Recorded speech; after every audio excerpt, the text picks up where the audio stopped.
Hey, good morning, and welcome to the Comics Experience Graphic Novel of the Month Club. It is our last book of the year for December, so we've had 24 great books this year, and we're ending it on a really, really strong book. This is, I think, my favorite graphic novel of the year that we've picked for the club, and the book is Thieves by Lucy Bryan, who is right there. Hi, Lucy. How are you? Hi, I'm good. Thank you. How are you? Excellent. I'm all right. I'm just sort of programming note for everybody. We're doing this from my house rather than from the store because I have COVID. It's almost done, so everything's fine. But so if there's echoes and weird things with the sound and stuff, that's the problem. I apologize. But we'll do a great show anyway. Um, so let's talk about comics, and let's talk about Thieves, and let's talk about you. Let's talk about you. Um, I always start with the same first question. I really like this question, and it's why comics? Of all the ways you could express yourself, and you're very clearly a very talented writer or very talented artist. Comics are probably one of the most work-intensive ways to make art, and you don't really get paid all that well for it in most cases. So Definitely. yeah. So why comics? What thrills you about comics? What excites you and makes you want to do comics?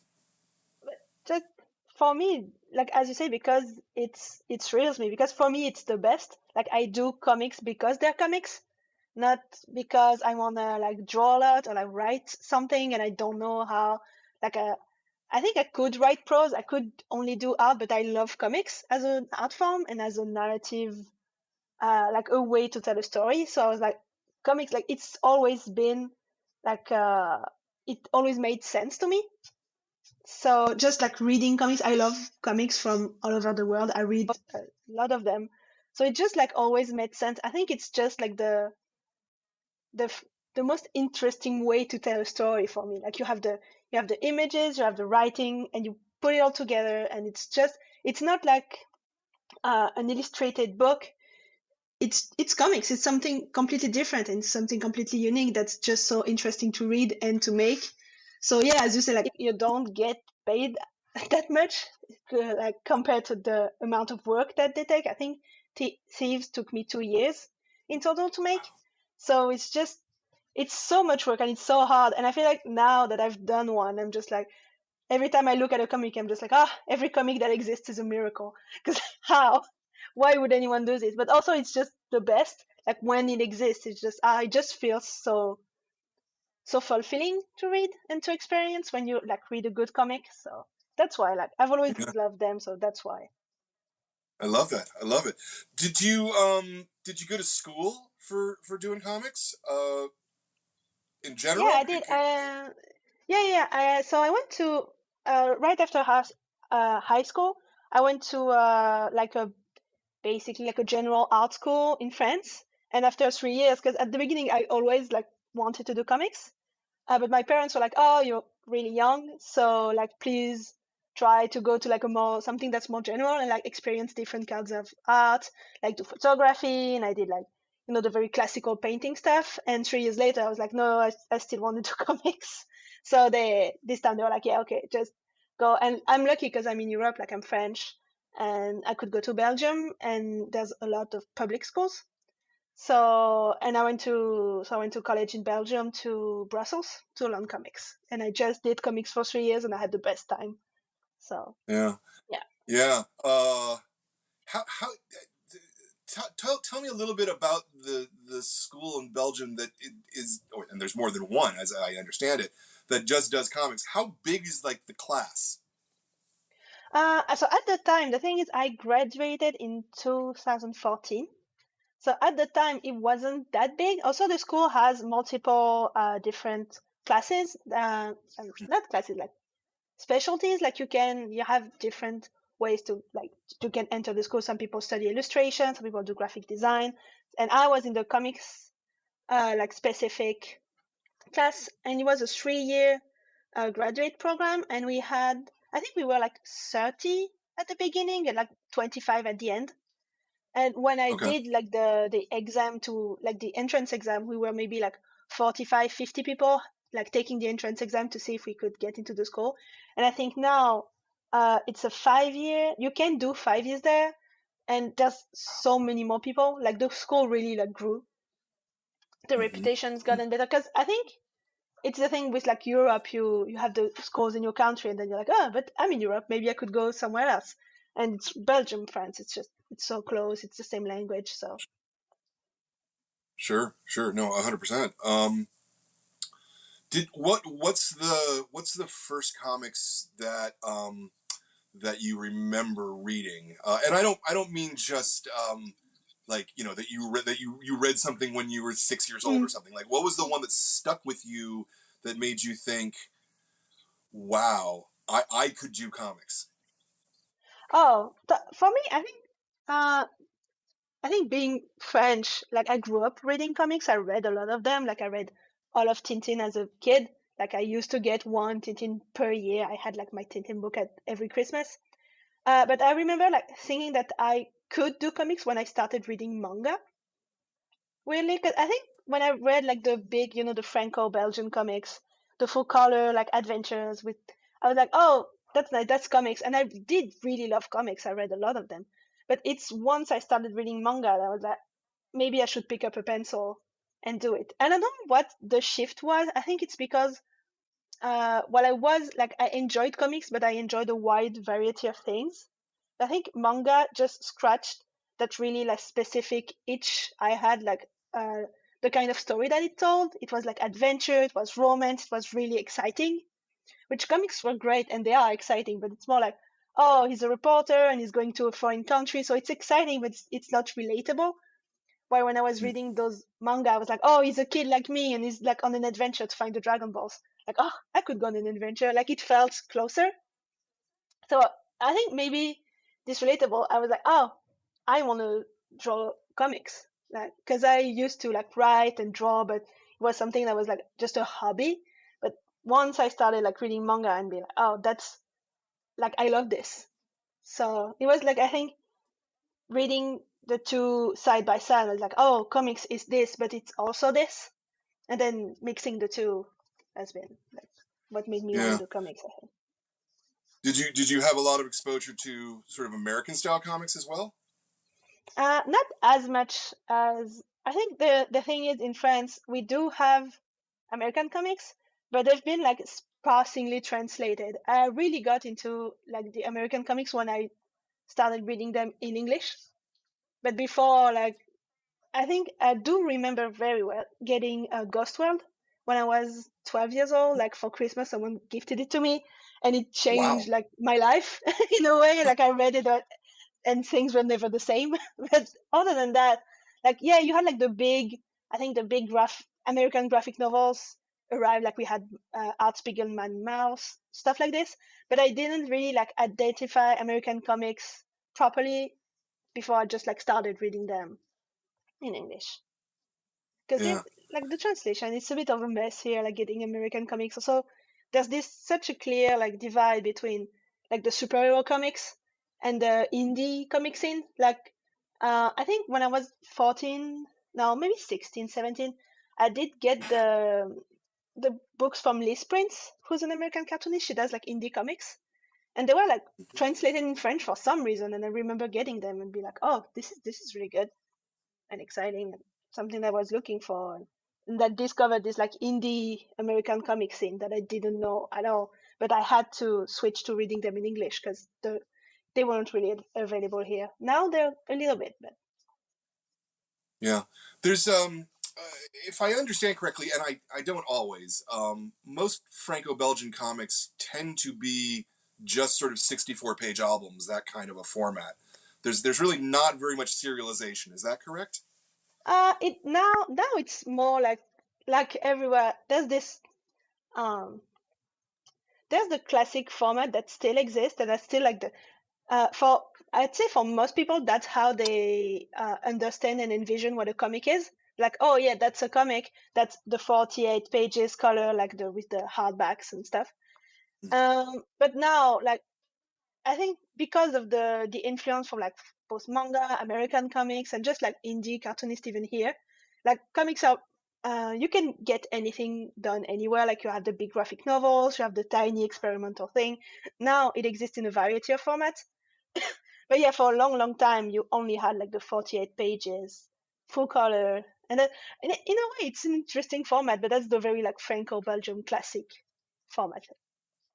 Yeah. So I've only been to France once. While I was in Paris. This was 8 years ago or so, something like that. And every single bande dessinée store that I walked into was basically the same. They all Yeah, had just those same format books. So that's changed in the time since, you say. I think it depends there. I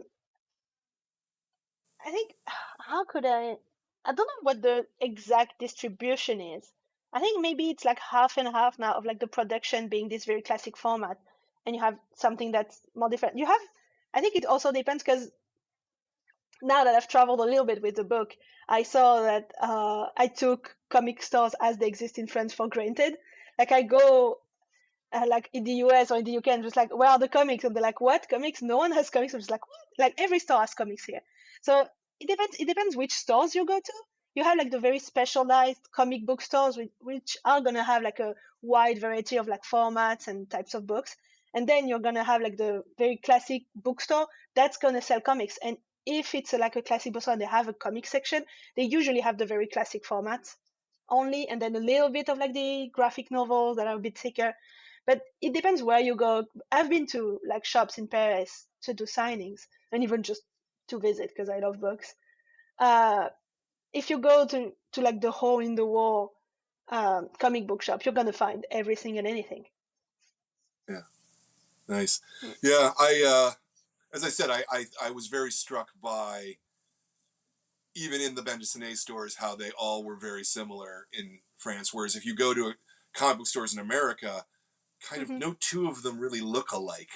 Yeah, They carry I think different books, they carry different things, they have different focuses. yeah, I think it depends. Yeah, I think also in France there's something like in editorial, but it applies to novels too. We do love a collection. We love like that books look the same if they're done by the same publisher, so like it will look nice and regular on the bookshelf. And I've always been struck and I've really envied in some ways the way that like America does spines, for example. You have these really, really intricate book spines that I really love. Even like for novels, just going into a bookstore is really like exciting because everything looks different. Or in France, we do love a collection. We love the novels to be like, oh, that's the white cover with the title and just the red square. That's this publisher, and that's how like we love those visual reminders. So I don't know who Great, yeah. decided, but like sometimes it's a bit like I remember when they published Adrian Tomin's Killing and Dying in French. Yeah. I have the book in English, which I really love because it has like the transparent like jacket that looks really, really nice. And in France, one of those publishers that does the very like the collection thing where all the books look the same. So they had to keep up with like their brand identity. And I was like, no, don't do it. Just make it look nice like the English one. So yeah, sometimes it's a struggle. I'm just like, oh, which one should I get? Because yeah. That's funny. That's funny. Well, let's talk a little bit about Thieves and its gestation. Where did the book come from? So at the beginning, I wanted to write. It was a long time ago. So basically, as you said before, there's no money in comics, so I had to like work, like try to find time. So I work yearly, like most of the time, I work as a children's book illustrator and a children's book cartoon, like comic artist. And so I was doing this and was very, very time intensive. But I wanted to write more adult, like young adult comics. And I wanted to, so I was like trying to find a way to do them, but still be digestible for me, like doable. So I started to write an anthology about like women telling secrets.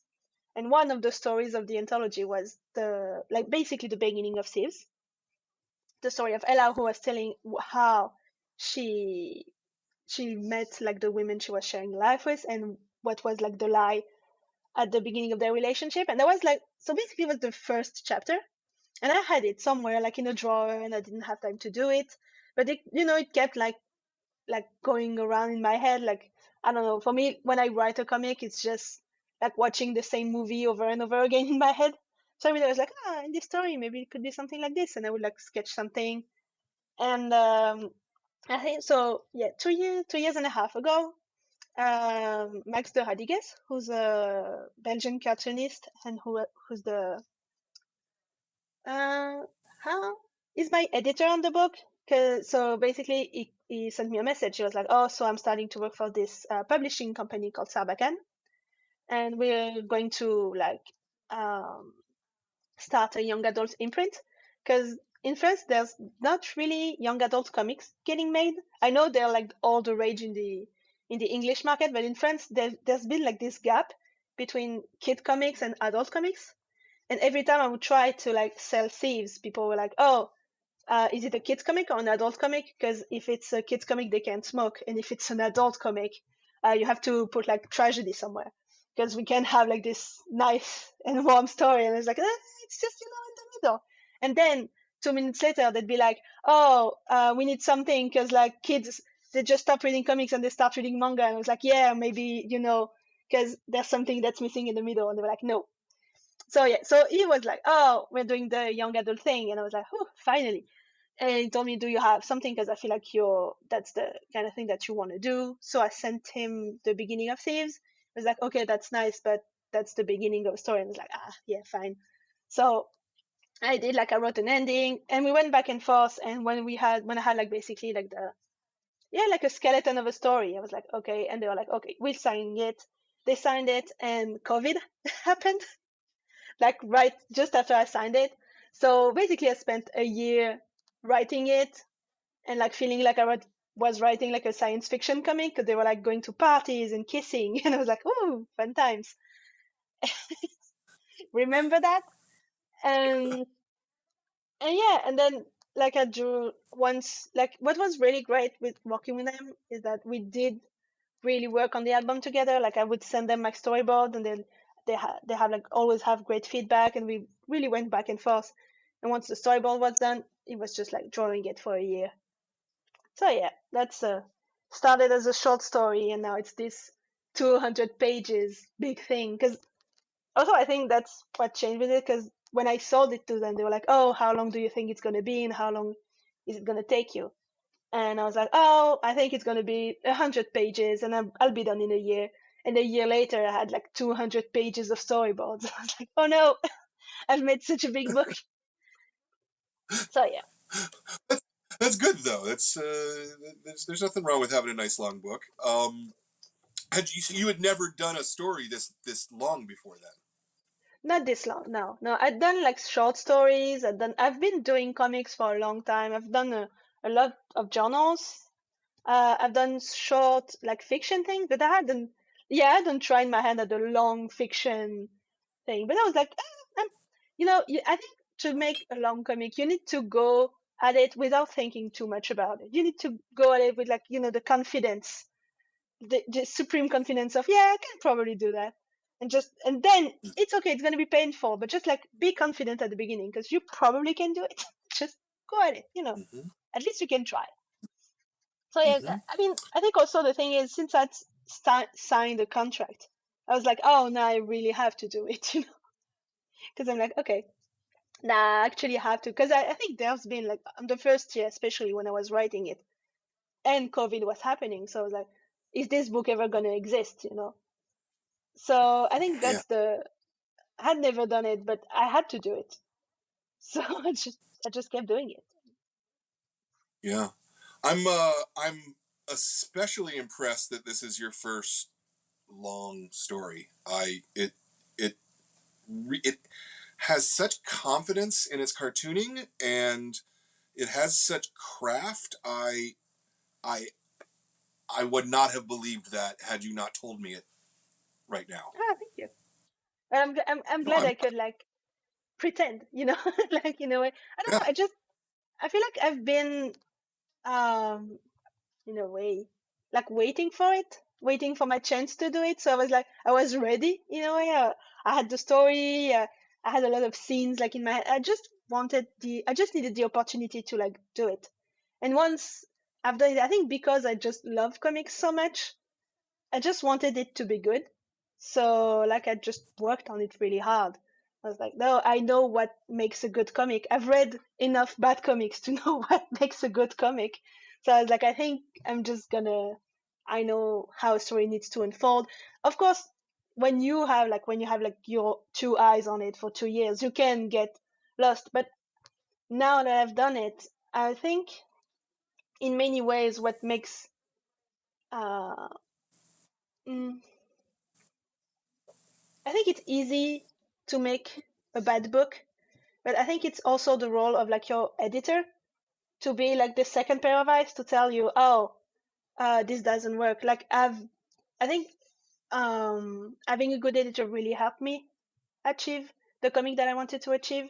And now when I read like a bad comic, or when I read a comic that has like this kind of, kind of disappointing ending, I'm just like, huh, who edited this?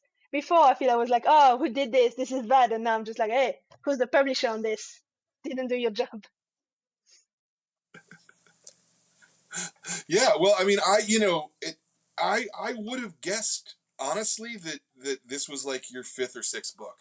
It just you have such a good use of the language of comics that is and and things like the way that you can express well so like when Elle sees her for the first time and then the wave comes over her, right? Like Mm-hmm. that is such a sophisticated technique that it shocks me that such a young woman is able to do it so nicely. In fact, I've been telling people that what this book reminded me of, I think more than almost anything else, was David Mazzucchelli's Asterius Polyp. Oh, oh, damn. In terms of Such high right, praise. no, so This is one of my that's favorite exactly books, it. though. Yeah. Yeah, in terms of color, in terms of a motif, things that are sort of the next level, like because there's telling a story, right? Mm-hmm. But then there's the things that are the tools of comics that add to a story, if that makes Yeah, sense. but yeah, exactly. But that's what I was saying at the beginning. That's what makes comic exciting. Like, why make a comic if you don't use all of this? Because that's just so comic specific, and that's what makes comics exciting. Like, I remember reading Asterios Polyp and just like reading it full and like closing it and just like, sighing, being like, ah, so content. Just like, and I had this with David Mazzucchelli's book, and I remember I had the same thing with The Prince and the Dressmaker, Jen Wang's graphic novel. Just those comics that just use all of their tools so well. And it just, like, I remember I had a teacher in comic school who told us comics are great because it's like making a movie, but you have unlimited budget. So if you want a wave to enter the classroom and sweep her away, just do it. Like, it's a comic. You can just draw that. And that's what makes comic exciting. And just um yeah, just thinking about what makes an image exciting and magical.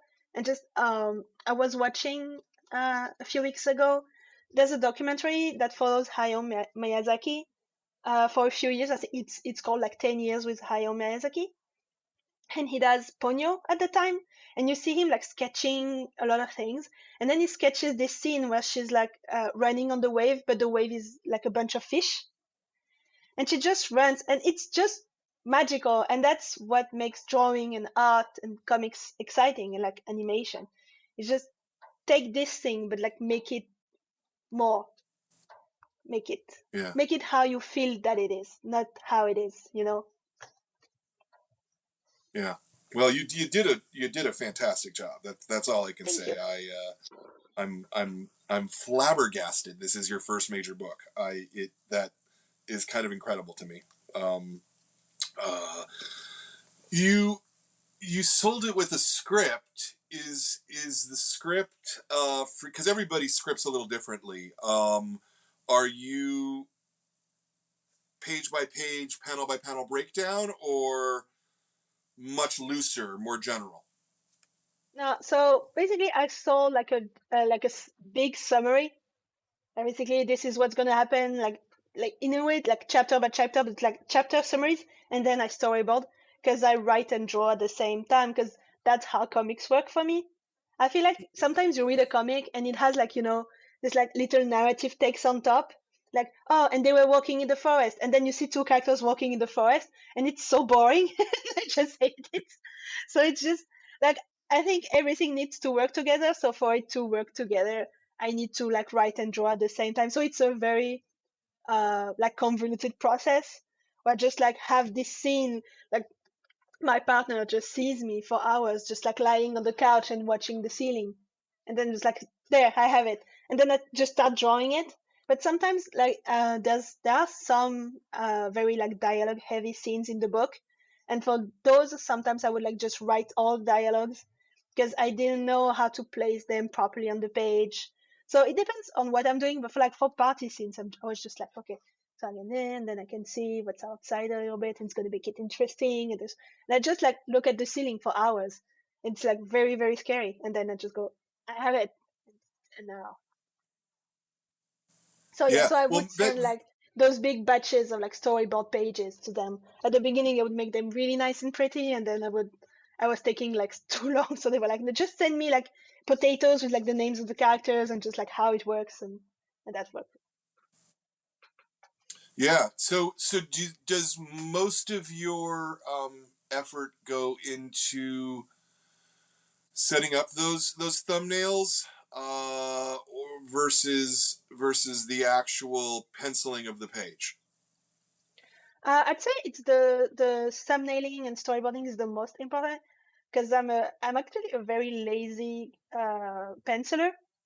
I try to pencil as little as possible because I think with the way that I draw, um, if I pencil too much, I have this thing where, especially since I draw digitally, if I pencil too much, then I just go over. Also, I just hate doing the same drawing twice, so I'm just like so bored. So I just do, the basic like shapes. I need to know where everything is, and then I just go at it. Especially since I draw digitally, so if something goes wrong, I can just like tweak it. But I think it makes the drawings more lively and fun to look at. So I would just like improvise a lot of the characters. Sometimes when the scene is very complex, I will like spend some time doing the shapes or like, but I would usually just go like drawing is my main source of fun. So I just like let myself draw a little bit because I feel like if I pencil too much, I just have this thing where I just feel like I'm weirdly, even if it's my pencils, I feel like I'm going over someone else's pencils in a way. Like I like to feel a bit free when I draw. So it's just like basic shapes, then I draw, and then there's the torture of doing colors that just takes me ages and I hate Mm. doing them. That's my end goal for like my comics career. Get like rich and famous enough to like hire someone to do my colors for me. That's that's it. Well, those look great as well. So Thank but we can talk about that bit in a minute. I want to stick with sort of your layouts for a few minutes. When you're when you're laying out the book and doing you. your Hmm. thumbnails, are you thinking more about uh, the individual shapes on the page, or are you thinking about the sort of the narrative of how the eye goes? Always the page turn. You have to think about it. Because you think about like the experience of the person reading the book, like when is the surprise gonna happen, is that gonna like if you have like a small cliffhanger, you want the person to like feel compelled to keep turning the pages. So I don't know, I think there's both like me reading a lot of comics and knowing what's exciting. Like I always think about like how they're starting like this. Also, like I don't like pages being too repetitive. So like, oh, if I have a page with a lot of panels, I like to have like a page that has like a more open space. So people just have fun looking at it and just like reading it. But also like, I don't know, I think I remember reading, there's a book by Akira Toriyama who did Dragon Ball, where he does like comic classes. And I think I read this when I was 11, and I still do some of the stuff from it. Like I reread it a few years ago and I was like, oh, I still do that. And there's the thing about like making the first and last panel very interesting, because you want the person like to start reading and be like, oh, interesting, and then go to the end of the page and be like, oh, still interesting, and then it goes to the next page. So yeah, but also, you know, just telling the story, having, yeah, like the eye. I want people to just like open the book and that it's interesting to look at. So even like I did, so when I did my storyboards, I did the pages like the facing pages. I don't do like page by page. I do 2 pages at a time so that I see if they work together, stuff like this. Mm-hmm. That's digital as well. Even your Yeah. thumbnails are digital. Yep. What's not digital? I think sometimes, um, I think the only thing I do on paper now is like the basic, like the very, very basic thumbnails, what I'd call like the tiniest thumbnails, just like the size of my thumb, just like going. And then these I do still on paper because I like to move stuff. But then, yeah, I like to, I think even if I wanted now to go back to traditional inking, which I think I'm going to do maybe next year, I want to do like short comics and do like some traditional inking. I would still do like the thumbnails digitally because it's so handy. You can just move stuff, especially like me, if when since I write and draw at the same time, like just drawing, taking my text, putting it in another panel, and take it to panel, just going moving everything so that it looks nice. So handy because, like, I remember like in art school they would just have us do everything on paper, and it's just like if you mess up, you have to do it over again. It's just so tiring after a while. Well, I mean, by the same token, though, it makes you think about it maybe a little harder. It You does know. make, I think it does, but I think it also makes me think about how I'm not paid enough to do it on paper.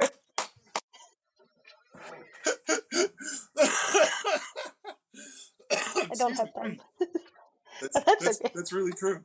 It's really true. But I mean, for American artists, and the I think a lot of the concept is that you then have your art that you can sell. Oh, I yeah, yeah. certainly know people who who have 20 years worth of drawing, and now they're making a living off of selling stuff that they drew 20 years ago. And selling pages Yeah, for yeah. No, hundreds of dollars that's true. a page. You know. Yeah, no, that's true. That it's a big thing. Like I was talking about it. I got like interviewed by a French newspaper about Inktober. They were like, oh, she was looking for artists who'd done it before. So I talked, and she was talking to me about another artist who was like selling her Inktober originals, and I was just like, damn it! Like I draw everything I draw on paper. I draw in notebooks. Like in like the thing is, so everything is like in the notebook, so I can't sell it. And also like I've had this thing about like fancy stuff. Like if I have fancy paper, I'm just like paralyzed with fear of like wasting the good paper. So I need, my sketchbooks to be as like flimsy as possible for me to just like draw in them. So maybe one day I'll do nice originals. For now, just I need the digital like freedom to mess up.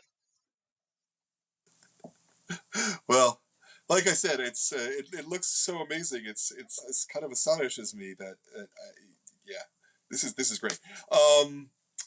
You said you have a little presentation thing. Do you want to share Yeah, that yeah. or? Yes. Yeah, like this you can see I have a like some pages of it are about thieves, so let's do it. Hopefully it's not gonna break again. Yeah, love to Uh, see the process stuff. Ben, bring it up anytime. There we go. there we go. So this is the thieves part. So you have like on the right is one of the first sketches I've done. Like I think it was in the presentation I sent to the editor. Basically it had like the characters and the stories, but I wanted to give them, like a feel for it. This is what it's gonna look like. This is what we have. And so these are like the storyboards. Mm-hmm. So this is basically how like the shapes part of it. And then when I go to a page, you have like more shapes, a bit more defined, and I do, oops, sorry, all the dialogues really nicely, like, because I need to know where the dialogues are and how much space they take, so I don't, like waste my time inking something very, very fancy, and then I have like a big speech bubble over it. Then I Sure. do the inks and tones, my favorite part. And then Mm-hmm. I spend months like trying to find which color are gonna fit the scene, and then at the end it's like 2 colors, and I'm just like, yeah, found that, and then I apply. Because I think with when you use like a short, like a very limited palette, what's hard is to find like 2 colors, not only that work, but that work for all the pages. Because sometimes, like at the beginning, I would do like the first page, and I'd be like, oh, that looks nice, and then I would take the same colors on the second page, and that didn't work anymore. So it's hard like to find those like 2, 3 colors that are gonna work, and then you just go and do it over and over again. And there's like some more Mm-hmm. pages. Mm-hmm. Now, I was So yeah. struck that those sort of the first color pages at the beginning of the presentation Hmm. were full color. Oh Did yeah, you yeah. ever So what? intend to do the book full color at one point? Yeah, but I didn't have the time. Like I'm not so, as I was saying, I'm not very comfortable with color. Coloring like takes me so long. I'm not like a very like I'm never comfortable coloring. But so this is the basically the work I do for kids. So Mm-hmm. these I have no choice but to do it like full color because that's how they like it. Also, like kids publications like this, they do like the full colors and they like the colors, like if you do a tree, the trunk has to be brown and the leaves have to be green. So it is very like repetitive process. Well, I like to experiment with color, and so it was a bit harder, but I had fun doing this, but it would take me so long. Like, it was a series I used to do, and I think I was doing like 14, 15 pages a month of this on my own, and I was like, ugh, so hard. So when it stopped, I was like, okay, I can't wait to do my comics and to make them like in black and white. Mm-hmm. So this is like more kid stuff, a bit more. So yeah, like for kids publications, I just go like the full color thing. But then, so this is like the what I've done with Shortbox, Mm-hmm. which is a like UK publisher. So I've done like a small comic about food, and so for this I went like full black and white. It's just like recipes and or limited palettes like this. Mm-hmm. So these, so you can still get from Shortbox, I think, Food Baby, and also like you can find them online, all the by recipes. Sometimes I have people like come at me at festival and they're like, "Oh, I've been like using your ramen recipes all through my college years, and it saved me so many times." So it's like saving people. And Oh, that's so nice. I've done a thank you. So these are like two books I've self-published. Hot Milk is diary comics and journals and stuff like this. And What Brush Did You Use is like a sketchbook. So I've done both of these. So I think I really wanted, so there's not really like a self-publishing scene in France. So when I went to the UK for the first time and I went to Sotheby's and I discovered like small press, I was really impressed and excited. I was like, oh, it's so like, so people just do their own books. And they were like, yeah. I was like, okay, so maybe I could do that. So I tried my hand at it. So I did the diary one. I did and so I discovered like all the good things, which are like doing your own book, and finally putting my graphic design years to good use. And the bad things, which is like living with your stock at home and having 200 copies of your own book in your house and be like, oh no, so many books. So yeah, No, those that's are very nice. basically. Yeah. Thank you. I think they're both out of print now. I've been selling them to shops, so there might be like if you see one of them in shops, you can like grab it. But I don't know. Oh yeah, that's a yeah. So I think yeah, for example, that's like a fiction thing, like doing short comics. So this is a fan comic I did during the pandemic about the Animal Crossing character Raymond. So I think since everyone was playing Animal Crossing and I was playing Animal Crossing, and I was like, oh, I had like the comic itch. I was just storyboarding my comic full time. I was like, oh, I really want to do like a finished piece, so I did this one. This one you can read online. It's called Your Horizon, and there we go. And then I did Thieves, and since then I've just been drawing and doing promo and doing research for like my next project. I think I have sketchbook pages at the end. I didn't know what to put, so I was like, sketchbook. So pretty. So pretty. Thank you. Did you ever give any thought for Thieves to be in black and white originally, or was some Yeah, level of color always part of it? Mm, I did think about the black and white. I was because I really do love black and white. I think it works very well, but also, so I think the way I used color on Thieves, um, I like. I think even if doing colors is painful for me, I do think colors as a tool are really interesting in comics. So I think in Thieves, uh, it really helped. Like I really used them to enhance the narrative, like to have two places at the same time without having like a subtitle being like, oh, this is tomorrow and this is today. Like having two different narratives of two different characters at the same time, and it being really clear for the reader. So I do like colors like as a tool and as something that's helping me drive the narrative. It's just like doing them that's boring for me, but now I look at the pages and I'm just like, the colors really work. But at the time I was like, ugh, colors so hard, so long. Yeah, I mean, again, this is one of the things that I made me think in a way of Asterios Polyp, just because the color is so essential to that work. Like the color Hmm. is really essential to this work. When you're thumbnailing out scenes, well, like for example, when they're sitting in the closet in a, let's see, Yeah, yeah. you know, and the light is all color on their faces. We, how does that work in your thumbnails? Do you see what I mean? Like, are you, I think in my because thumbnails that's I sort of had, third dimensional. yeah, I think I had like basically I do. Uh, in some ways, I asked my editor to trust me on a lot of things. I had like the closet thing, but in a way, I'm just like trust me to make it interesting visually.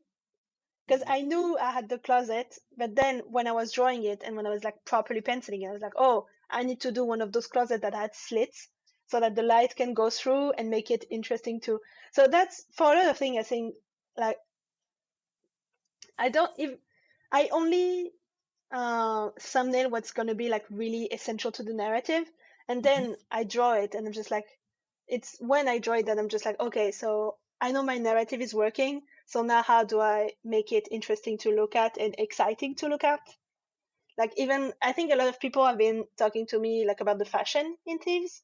They're like, oh, I really like their outfits and stuff, and that's the same thing. Like the narrative is there. Like they didn't have the nice outfits in the thumbnails. I just know the narrative is there. Now let's make it fun to look at and let's make it like interesting and fun. Also fun for me to draw in a way. Like when I did the closet scene with the slits, I was like, oh, that looks really cool. That looks like really film noir and just like espionage Yeah, movies. So yeah, yeah, yeah. You can probably stop sharing the screen if you want, yeah. Okay, let's do it. because we saw it all, right? Yeah. Okay. Just making sure. Um. What was I going to ask you here? So you do you, in terms of the lettering, did you do your English translation yourself? Did someone else help with that? And then did you re-letter it yourself in English? Yeah, so I did so they offered when Nobra got the rights, they were like, "Oh, would you like to do the translation?" So I was like, "You know what? Sure, I can do it." But also, I asked for someone to edit the translation because I'm not a native speaker. So I was like, "I need since it's teenagers, I was like, I need someone to add flavor to this." Oh, because my English is good, but it can be like I don't have like the fun way of talking like the teens do. So I was like, I need someone to just edit everything and make sure that it's nice to read and it makes sense. So I did it, and I did do all the lettering, like every bit that was like that. Even I didn't think needed to be related. They were like, "Oh, can you relate this like this small sign?" I was like, "Oh yeah, this sign is in French." So weird. Like just you forget that stuff is. And also because I think I like seeing sometimes like when I read manga, when I read American comics, I like seeing like an onomatopoeia or like a sign that's in the original language. So like I didn't notice that everything has to be related and like translated. So it was interesting to do. Yeah. Yeah, is that do onomatopoeia change between they obviously they must between languages. So like bam and crash, those aren't the same in French and in English. No, they're or not are they? the same. That's a lot of times. Weirdly, like I was able to use English like onomatopoeia in French because I think there's a like English literacy in French comic readers. So they're like, oh, if they read like a sigh, they'd be like, oh yeah, she's sighing.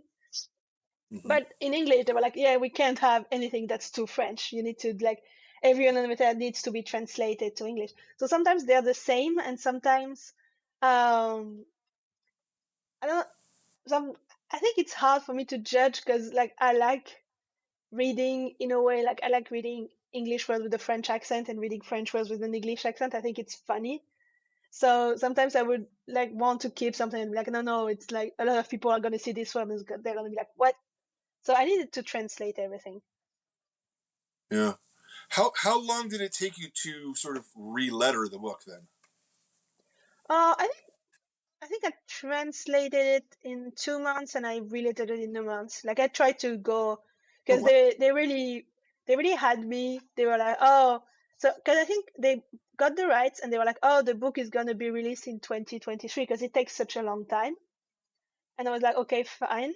And then they were like, oh, if you can translate it and letter it in like 2 months, we can take you to SPX. And I was like, you can take me to SPX. So I just like worked on it really, really hard for 2 months. And it was like, my book is also I was really because I've been posting comics in English for a while now. So when the comic was released, I was like, oh, there's a big part of my audience that can't read the comic. People were like, oh, I'm excited for whenever it's gonna come out. So I was really, really happy that it came out in English so quick because the book came out in French in February and I think it came out in English in September or October. So it's not that long at all. Yeah. No, that's really short. That's a very short Yeah. thing between the two. Um, uh, because you're, at least from your presentation, it appeared that your lettering was part of the art. Was it a Mhm. separate layer though, or were you? Oh yeah. Yeah. Okay. Yeah, I So think it it's wasn't really the I that think hard it's to go and change. No, it wasn't that hard, but I think it's the years of working in children publications because they love to ask you for small changes. So they're like, oh, like when I used to do like kids comics, I would even do like the speech bubbles on a different layer and give them like draw everything because they needed to sometimes move something at the last minute or like they would.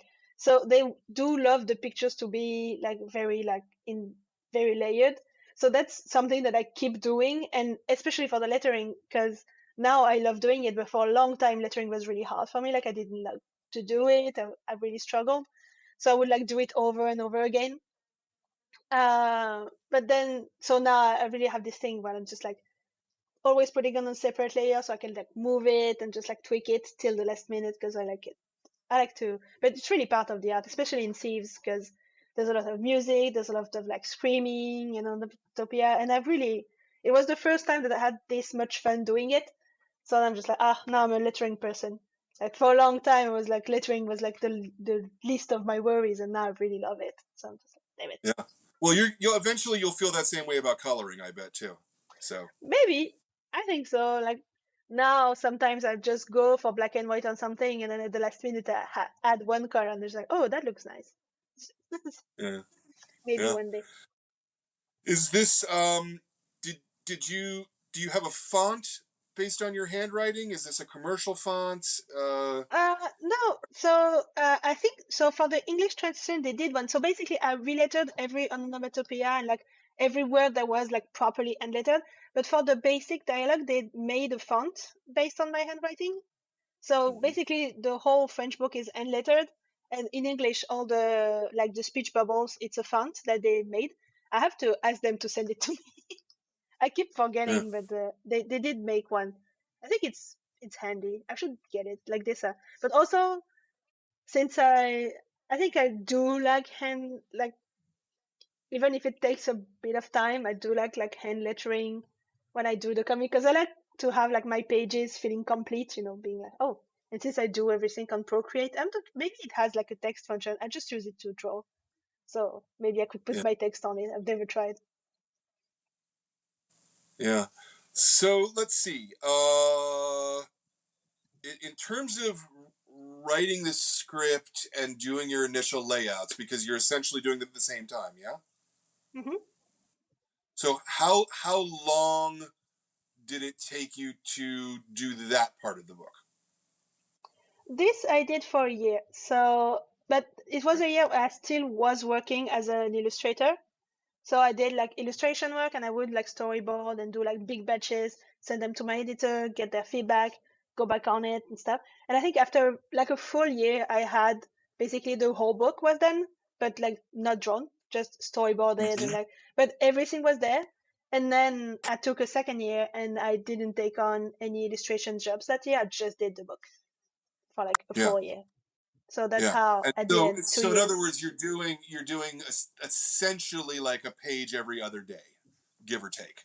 Yeah, something like this, but honestly, no. Like, I would like it to be like a page of recipe, but honestly, it's more like I did half the book in 9 months and like the other half in three, like crying. Because it's always how it happens. Because when you have a year, you're just like, oh, I have a full year, it's fine, and then you spend like days on the same page and like tweak it, and it's nice. And then in the end, just like, oh yeah, this book needs to exist at some point. I can't take 2 years to draw it, so just I would Yeah. go. And weirdly, I did some of my favorite pages in those like 3 months of really really hard work, because I think you just get into this like kind of energy that's just like drawing, and then you find stuff and you just yeah yeah. Also at the beginning, it's like sometimes you draw the character, it's like it's weirdly off model because you don't have it really well in your hand, and by the end, just like it always looks fine. So it's like, okay, it works. Let's go. Yeah. Next Yeah. page. Yeah, it's really funny how different people approach it. I mean, we were talking about Klaus earlier, and I Hmm. interviewed him for Patience, and he told me that the way that he does Patience, well, all comics, but that he did Patience, he started at page one, and he thumbnailed the whole thing to page 400. Then he went back to the Hmm. beginning, and he started penciling page one to 400. To the end. Then he went Oh, back to the interesting. beginning and he started lettering page 1 to 400. Then he inked 1 to 400. Then he colored 1 to 4. And I'm like, Oh, interesting. what? How do you do it? How can you keep your focus doing it that way? Yeah, It's that's the thing. 'Cause I think you need to like switch it. So I do get the doing it in order. Like I know some cartoonists do the pages out of order. I can't do it both because like I'm my worst enemy, so I would just leave the worst pages for the end. And also because since I don't pencil really, really properly, I need, so for example in Thieves when they go to house parties, like I remember the first house party she goes to, she gets in front of the house, and on my storyboard it's just like a square with, and where I've written like big house, and I'm just like, wow, thank you. So I'm just like penciling it. So if I pencil like so I pencil like a really nice house, and then I get to the next page, and I notice that the way I did the storyboards doesn't work, because like the stairs are on the wrong side, there's no house on this side. So I'm just like, oh, okay, so I need to like do the house. So I have so many things, like I need to at least do the scenes in order, because if I don't, like the comic won't make any sense. Since I don't pencil, I need to like go page after page. But I wouldn't do like the whole. I think I inked like big chunks, big chapters. Like when I was done with chapter one, I did all of the colors of chapter one, because I like, and then I was like, chapter one is done, and I'm not looking at it anymore, and now I'll go to chapter two. But I think yeah, I inked, yeah. I think like a few pages and then color a few pages, because I think it's not. It also it doesn't take the same time. Like you just like inking. I'd say I can do a page and a half a day, something like it. Depends on the page. But like coloring, I can color, especially like when it's 2 or 3 colors like this. I can color like 5 to 10 pages in a day. So yeah. like I don't know, made sense for me to do it this way. But yeah, I think the most important thing is to find something, like a way for it to not seem too overwhelming for you when you're doing it. Because like some morning I would just wake up and I remember getting to page 100 and be like, yeah, that's half of the book, and then be like, oh my god, that's half. Like I have 100 more to do. Like just this big mountain. And I saw a documentary with a cartoonist, the Canadian cartoonist called Michel Rabagliati. and he was talking about how what's important for him is to think about the page he has to do today. It was I wake up and I'm just like, today I have to do one page. And he's like, oh, I can do it. Not think like, oh, I have to do 200 pages for my book to be done. Just think today one, and then you get to the Mm-hmm. end. So yeah, but I'm impressed with the the really the really nice schedule of Daniel Close. Maybe I should try it next time. Just do everything all at once. But I do Yeah. like having the whole storyboard done though, because I think it's nice to see the end line, to be like, oh, this is where I'm going. I think the whole storyboard writing part has to be done before you get to inking, because if you don't, it's like, you can mess up and like lose your way or change ideas. I think, especially since you're like all alone in front of your like book, you need to be sure of where you're going and not be like 5 pages in, like, oh, actually, I need to change the ending. You need to be, no, this is where I'm going. This is what I've said. So, Yeah, it's interesting because there's so many different ways of doing it. The opposite, which blew me away, was a Nellie Furmark, who did a book called "Walk Me to the Corner," and she told me that what she does is she does the color first. She does the color. She watercolors the page, like okay. just lays out shapes, and then she starts writing and drawing after that. Like Oh, she interesting. doesn't have any script of any kind. She just whatever the Just winging colors it. suggest her is Ah, like crazy.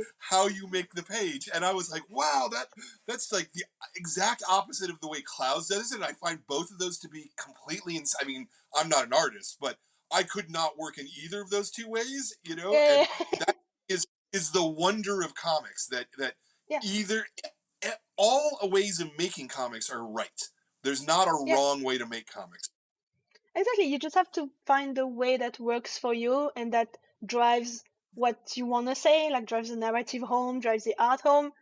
It's like, yeah, like honestly, I've found like year after year of just making comics, I've found ways to make it fun, like, and always interesting, like not boring, because you can get bored doing comics because it's hard and it's repetitive and it's like I remember when like my first series, like the kid series that I've shown pages from, um the main character was a little girl who was a fashionista. It was my first comic series, and I didn't realize that when you do a comic, the main character is in every panel. So when you do like a 16-page story, you draw her like 40 times. I was like, oh, and she was fun to draw, but she wasn't. So what I did is that I would keep giving her new outfits every episode, because other than that, I was like, she's just in every panel. And that's the same like in Thieves. Ella, who's the main character, like the first time I found her like sketching, I was like, oh, she's so fun. So like sometimes people come there and like, oh, she doesn't have a nose, she has the ears, and I'm just like, yes, that's what makes her like fun to draw and enjoyable to like carry to 200 pages and draw 150 times. She's just so nice. Yeah. She looks like a monkey in a lot of scenes though. Yeah. Sometimes she looks like a monkey. She looks um when someone a lot of people told me she looks like Lupin the Third, the anime character. She has like a I like her. She has this. She looks like a bit like Olive from Popeye. She has Yeah. this just cool girl vibe. Like when I honestly when I just like I was sketching, well I usually find characters like this. I just sketch for like a whole day. I do like a whole bunch of characters, and sometimes I find one that's interesting to draw. And like when I found her, I was like, oh, she's like I think that's it. That's her. So I hadn't actually processed that she literally doesn't have a nose until yeah, you she said it, doesn't. That's the see. which is That's the magic of comics. Like yeah, she no, doesn't I have a nose, it's and you didn't notice because she just I looks didn't alive. notice. It's yeah. I mean, well, in front shots, it's not a thing at all. But then I'm now that I'm flipping through the book, anytime she's in profile, it's like no, she doesn't have a nose. Like that's interesting. Yeah, Is because that is it? that's how she looked. Like I tried different things, and I was like, no, you know what? That's how she looks. Like that's how it works, and that's how her face. Like I did go over it a few times. I don't know. She was fun, and she looked so alive. the way I was like drawing with the ears and the nose. I was like, you know what? Like, I don't need to fuss with her. She just like, Yeah. she's relatable and she's fun. But then and also, I like that it gave her a really different vibe and impression than Madeleine has, who she has like this very, at the beginning, manic pixie dream girl thing, where she has like the wispy hair and the big eyes and the little Yeah. freckles. I wanted her to look like this kind of like shoujo manga character, like, oh, she's Hmm. too good to be true. And that's very intentional. And she looks really different from Ella. I wanted them to look really interesting when put together. Yeah. Was there any concern when you got to things like where you have to show her in profile that she doesn't have what most people figure is one of the most defining features? The No, reason I wonder, I like, think about I things tried it. like, I don't know, like Archie characters, right? Like you're not allowed to Hmm. draw them at certain angles because the Oh, characters just don't look right, you know? oh, interesting. I mean, it's my job in a way as the artist to make sure that it doesn't look weird. Uh-huh. So yeah, just Yeah. make it alive enough and just make her Yeah. like, just that she makes sense, so that you see you've read the book and you're like, oh, she doesn't? What? And then you just go Yeah. back at it. And No. some people notice right away and some people don't notice at all. And I think that's interesting. I mean, Yeah. for me, for me, it means I've done my job. Yeah. Yeah, well, I was focusing more on the characterization and the narrative and the cartoony natures of it, Hmm. and so the lack of a nose is not, that Yeah. falls right into the background there, Um, yeah, no, I really liked this book. I got to tell you, buddy, this is good stuff. I Thank can't you. wait to see. I can't wait to see what you do after you've been doing this for 20 years. Do you know? Like Oh, if this is the book that you do now, like what are you going to be doing when you've actually mastered the craft? Do you know what I mean? hopefully more books, more and Yeah. more. But yeah, yeah, yeah. So That do was you like have just something else? Is there something else that you're working on? Another long form uh adult so book or so right now I'm working on a few things. So basically, I did a year of touring because I didn't know that it was like a full-time job. They were like, "Oh, do you want to go signings here and there?" And I was like, "Yeah, sure." And I got to like December, and I was like, "What have I done this year?" All I've done is just like going to different places and signing up, which is great. I met a lot of people. I met readers for the first time, so it was like a really nice year. But I haven't had time. Like, I did a few illustration jobs on the side, but I haven't had time to like go back to sit. But I've been writing a lot, so I have like a few different small projects, and so I'm gonna start working on everything. And like it's been going really, really well with my French editor, so we're gonna keep working together. So something's gonna happen. Not sure what yet. I have a few things. I've shown it to them, and they're like, okay. Basically, what's good is that all I wanted was for the book to do good enough so that they'd be like, oh, you want to do a second one? Fine. And the book did really good, so they're like, oh, when are we doing a second one? So that's exciting. very nice, very nice. Yeah, no, I'm looking forward to seeing more stuff. And is your intention then just to keep working with your French editor, as opposed to sort of seeing what other publishers might have to offer, international Uh, for ones. now, for now, I've been really happy working with my French editor, so I'm doing this. But I'm always open, and also like I do love working with a few like people. Like, I'm doing Shortbox Comics Fair next year, which is a digital comic fair. So, because I love working with Zainab and I love working like with Shortbox, and so yeah, I'm always open. But like, I think it's really precious when you find a good editor. Like, as I was saying, someone who has like a good eye on your book because you're like all alone working on it. Someone who's gonna be looking at it with like a kind eye, but also as someone who's going to make a book out of it. It's like, oh, it doesn't make sense as a story, it doesn't make sense as a book. And I think it's been working really well with Savakan because they know my work and they know where I want to go with things, so they can just like help me get there, which is like a good relationship, I think, with an editor. So Yeah, for now, it's going well. So I'm keeping at it. excellent, excellent. No, I'm really glad to hear. Um, well, cool. I think that I'm at mostly at the end of the questions. Um,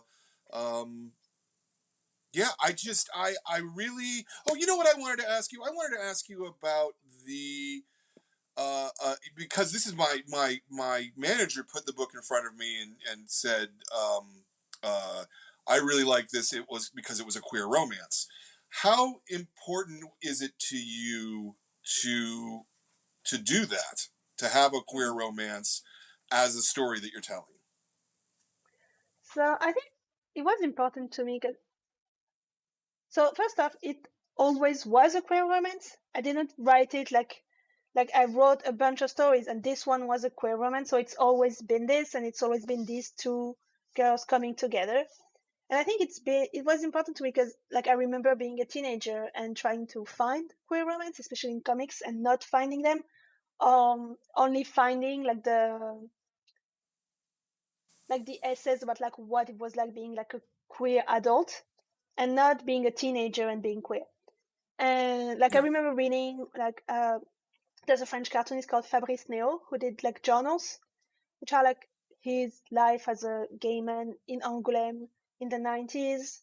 Um, and like I think I had like an interview this year with a journalist who was like, "Oh, it's been 10 years since Blue is the warmest color," which was like a really defining comic in like French, in the French market, in the French like comic culture.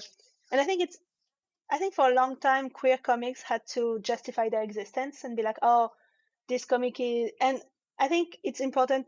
I think the more queer stories we write and we put in the front, the less they have to justify their existence. So I was like, oh, if I'm gonna, wasn't like if I'm gonna, like, I really wanted to do like a queer romance. I wanted it to be these two girls and I wanted it to never be a question in the book. And also, I think I just really wanted to have a soft and positive and nice queer romance. Something that had like no obstacle, that it wasn't a question, but was no like, look, it was just like, this is soft and this is for you.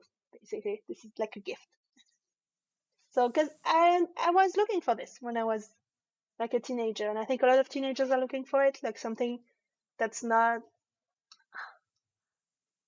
something that's just like, oh, this is an option, this is something, because if you write about something you can manifest it into existence. So like yeah, I wrote Thieves so that one day something like this. yeah. No, I mean, and it's normal and natural in the story. It's not Mm, sometimes. Well, older queer books were very much it's a queer book, but hmm. it's a story and they happen to be queer, right? Like Yeah, I that's the think that thing. that's the better way for it to be, ideally, because it then it's not abnormal. It's totally normal. Yeah, it's This normal. is the way people I live their think lives. there needed to be the books that were like like very obviously queer, for there to be space for my book. But I was really, really happy to find out that when I pitched it, it was never a question. It was never like an obstacle. It was just like, this is my book. And they were like, this is the book. And I'm glad. And my hope is that by doing this book, like it's less and less of a question, that maybe some people who have queer books in their drawers that they're like too afraid to pitch, or that they pitch and that they have been rejected, they can be like, look, this book like got press and it got successful. Here's another one. And then we get more queer stories. And that's great. Yeah, yeah, no, very much so. In fact, I mean, even at the end when me and my manager spoke about it, and she's like, "Yeah, no, I thought it was so great because it was queer," and I'm like, I liked it as itself, and it didn't matter to me whether it was queer. I mean, I took it for granted because of the smoothness that you did with it. Did you have? So you said you've been on tour for a year for the book. Have you had um, a lot of reaction from younger gay people who have said, "Oh, Yeah. thank you for making this book"? I Yeah, what really made me happy is that I've had both like younger queer teens that they come in and they're like very obviously queer and they're so happy that they found this story and they're like, oh, thank you. But I've also had like, adult women come to me and be like, oh, I wish I read this when I was a teenager. I'm just like, oh wow, thank you. I've had couples, I've had all sorts of people, and I think that's what's been really, really great about these books. I didn't know what my audience was gonna be, but it's been like very like it's been diverse, and that's what made me really happy. Like I've had both have had like queer teens, which are like basically the like very much the target audience. But I've had like a lot of adults who are like, oh, this made me really happy. This put a smile on my face, and I was like, oh, well then I've done my job, you know. I just wanted to be, because I think there's this thing, you know, in French comics where it's like, oh, for a comic to be like taken seriously, it needs to be like this big thing. Like, what's the family trauma? What's the war? Like, it fits a graphic novel. Is it worth? And it's like, listen, this is a graphic novel and it's about love. Because like, why do we wake up in the morning? You know, it's just Yeah. about like being alive and being like partying and kissing people at parties and having fun. So yeah, I just wanted it to be like this very sunny experience, especially like doing it during COVID. You know, I wanted like I came out, I was like, oh, because I had times I was like, oh, is this too futile? Is this like too too romantic to be taken seriously? But I think also it's important to take this kind of thing seriously and to Yeah. like give them this, yeah, 200 pages of romance and fun and like kissing girls. Great Yeah. times. Yeah. No, as a straight person, felt that same thing about this work. I loved it. It's great. Thank you. Mwah. So good, Thank buddy. you so much. So this is no. I really really liked this. I know I've said it 7 or 8 times now, but I'm not fooling around. I really think And you I hope you really the book club people also enjoyed it and that they had a great time. yeah. So far, all the response we've had has been fantastic.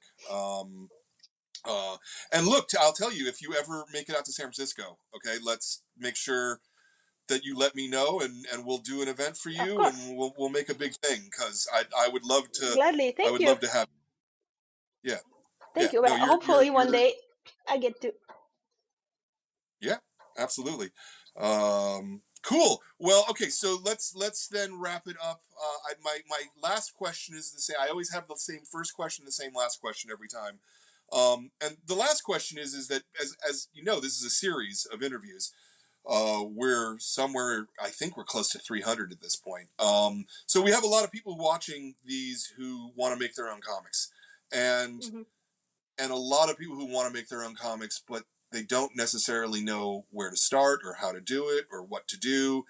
I hear from a lot of people like, I'm just so anxious about it. So if you were to give a Mm. piece of advice to an aspiring cartoonist, what Okay. might that advice be? And it can be something craft, it can be something philosophical, it can be something emotional, but it, what would be the piece of advice that you would give to someone? Okay. So I actually have an answer because I've had a lot of kids and teens and people telling me the same thing. So I think what's really important, I think what's the best advice I can give is just start small. Just don't be like, oh, I want to make comics. I'm going to do like a 200 pages graphic novel. Just do a 1 page comic. Just tell a story in 1 page. And then when you're done, just do 2 pages. Because, like, I remember I went to comic school, and I think the biggest comic I did in comic school was 7 pages. And 7 pages is huge. It's a lot of pages when you've never done comics. And making 7 pages that make sense and that tell a story is really, really hard. So just do one, then do two, then do four, and just do these really, really, really short bites of comics. Because like this, you're gonna learn the craft, and also you're not gonna get bored. Because the comics, they're always exciting at the beginning. You'll do like first page and like, ha! And then you do the second one and you're like, oh, I'm so bored, I give up. Just do 1 page, full story, 2 pages, one story. And once you've got like the thing, if you do want to keep making them, keep making them. If after 5 pages you're like, oh, comics too much, like it's not, the money isn't worth it. Just do what makes you happy. But if comics makes you happy, just do small bite-sized things and then expand. Yeah, I love it. I love it. Lucy, I want to thank you for taking the time with us today, Thank for you for giving us having your me. thoughtful. Yeah, no, it's a great book. I love talking to Thank people you. who make great art. There's nothing, as a guy who sells comics all day. It's the best. I love talking to people about making comics. So thank you. Thank you for taking the time. Thank you for making the book. Hold on a second, and Ben, would you put me on a one though? There we go. Hi.